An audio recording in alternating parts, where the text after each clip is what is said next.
Affaire Amira Bouraoui, l'exfiltration d'une opposante provoque une nouvelle crise entre Alger et Paris. Après des mois d'embellie relative dans la relation Alger-Paris, l'aide portée par l'ambassade de France à Tunis à une opposante franco-algérienne lui évitant l'extradition vers Alger a provoqué une nouvelle crispation. L'Algérie a rappelé mercredi pour consultation son ambassadeur en France, pour protester contre l'exfiltration illégale via la Tunisie de la militante franco-algérienne Amira Bouraoui, une affaire qui risque de fragiliser encore plus une relation bilatérale laborieusement rétablie ces derniers mois. Soulignant que l'Algérie a, via une note officielle, protesté fermement contre l'exfiltration clandestine et illégale d'une ressortissante algérienne vers la France. Le président Abdelmadjid Tebboune a ordonné le rappel en consultation de l'ambassadeur, Saïd Moussi, avec effets immédiats, a annoncé la présidence algérienne. Une opération clandestine et illégale. Le ministère des Affaires étrangères et de la communauté nationale à l'étranger a exprimé aujourd'hui à l'ambassade de France la ferme condamnation par l'Algérie de la violation de la souveraineté nationale, par des personnels diplomatiques, consulaires et de sécurité relevant de l'État français qui ont participé à une opération clandestine et illégale d'exfiltration d'une ressortissante algérienne dont la présence physique sur le territoire national est prescrite par la justice algérienne, lit-on dans le communiqué des Affaires étrangères.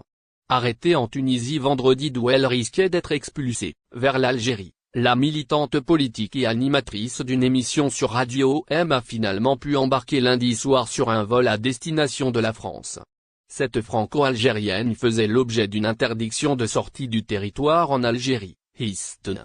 Elle avait été interpellée par la police tunisienne alors qu'elle cherchait à prendre un avion pour Lyon afin d'y rejoindre son fils étudiant, muni de son passeport français. Une juge l'avait remise en liberté lundi mais elle avait été emmenée par des policiers tunisiens, avant d'être placée sous la protection du consulat français à Tunis. Selon le quotidien français Le Monde, elle a été accueillie quelques heures à l'ambassade de France avant d'obtenir du président tunisien Kais Saied l'autorisation de rejoindre la France. L'Algérie a rejeté ce développement inadmissible et inqualifiable qui cause un grand dommage aux relations algéro-françaises, selon la note. Mercredi matin, le journal gouvernemental El Moudjahid avait dénoncé, dans un éditorial, un acte très inamical envers l'Algérie et la Tunisie. Ce jeudi, le même journal écrit dans son éditorial, il paraît que les diplomates français se transforment en gendarmes aguets contre tout manquement à leur doxa d'anciens colonisateurs, mais cet ancien colonisateur affiche toujours la même consternante ignorance, la même stupéfiante outrecuidance.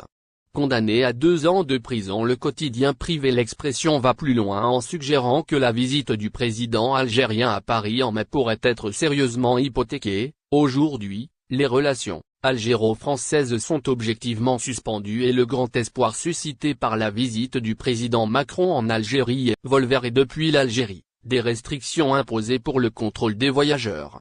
Une parution au journal officiel, Jo, a été consacrée au décret, signé au cours du mois de septembre 2021 par le président de la République, Abdelmadjid Tebboune, et portant création d'un fichier national pour la collecte ainsi que le contrôle des données des voyageurs de l'ensemble des vols au départ et à destination de l'Algérie.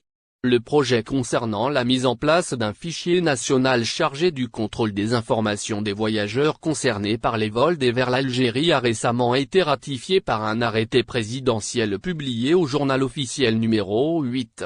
Nous reprenons pour vous les grandes lignes qui y ont été évoquées. Ça se passe dans la suite de cette édition du vendredi 17 février 2023. Le règlement en question impose alors aux transporteurs aériens, en plus des opérateurs de voyage et de séjour, une nouvelle tâche. Ils doivent l'exécuter à chaque trajet. Celle de collecter les données des réservations, connues sous l'appellation de passagers NAM Record, PNR.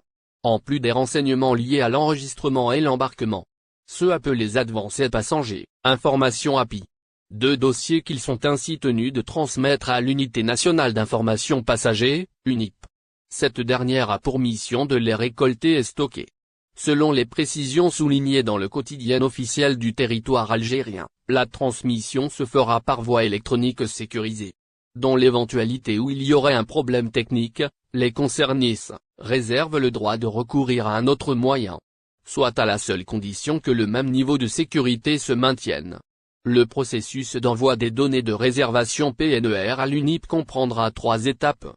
À savoir, une première transmission 48 heures avant le départ, une deuxième 24 heures avant la date du volume. La troisième et dernière, elle, aura lieu après la clôture de l'envol.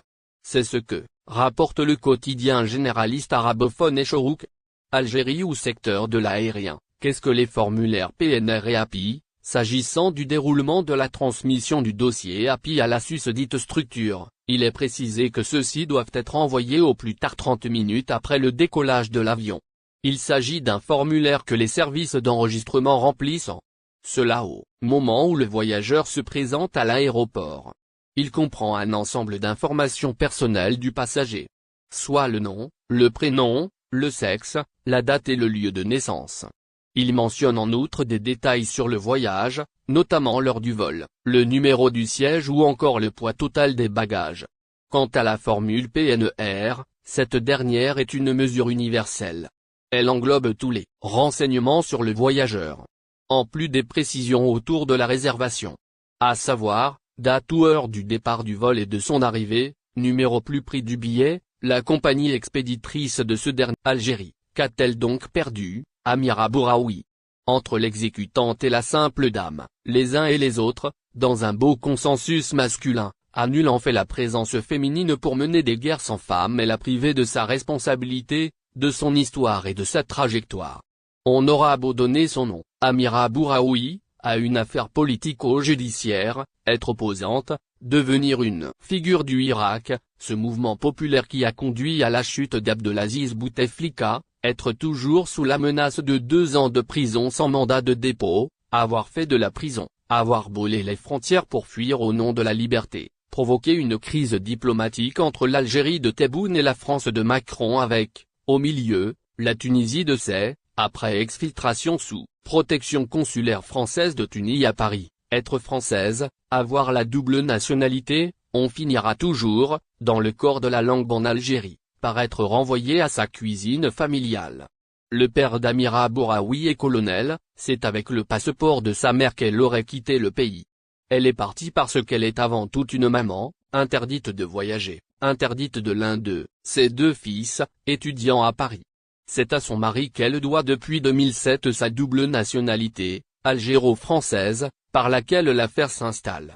Elle est aujourd'hui divorcée, et enfin, c'est sa sœur, Wafa, influenceuse sur les réseaux sociaux, qui fait office de source fiable pour le récit de sa spectaculaire évasion d'Alger à Tunis et de Tunis à Paris et de ses conséquences sur la famille.